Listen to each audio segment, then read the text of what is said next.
Hi, my name is Shane Rooney and this is my video for design, development and creativity for a research topic. The research topic I've chosen is a management case study, and the management case study will be based on a Dublin-based fintech company called Rubycoin, and the specific focus of the research study will be on the entrepreneurial narrative.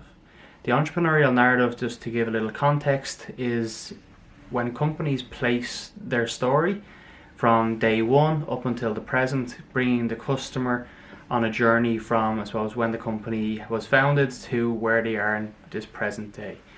To give some context on Rubycoin, Rubycoin is a stock investment application based on the New York Stock Exchange. It was started by Emmett and John, both named on the New York Stock Exchange 50 for 50 most influential people. The company is approximately 3 years old and is a Dublin based. The methodology used was grounded theory, and this was to ensure that there was no external influencers gathered from data that is out there currently, or anything that was read prior to the interview itself, based on the literature that will be read in the future.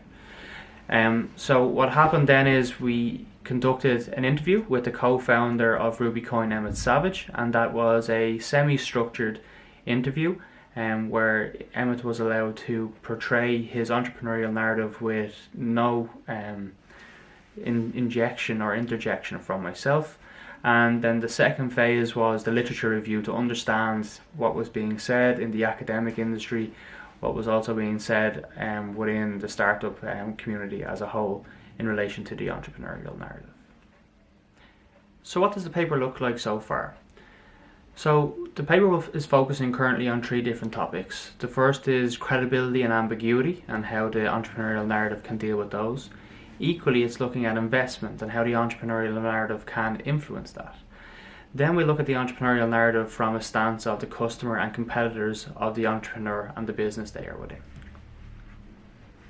So, where is the paper going? So, based on the interview itself with Emmett and the literature review, we will then compare and contrast the content of both. We'll focus on 3 main components, which are, as said previously, credibility and ambiguity, investment, and customers and competitors. And within those, we'll look at the arguments that are placed in the literature itself and how that compares and contrasts to the reality of what's happening or what we can observe at the moment with Rubycoin. Equally, we'll look at the gaps or the anomalies based on the interview and what's said in the research, and any interesting points that we find through the actual interview itself. For now, that's where the paper is going, and I hope you enjoy the presentation. Thank you.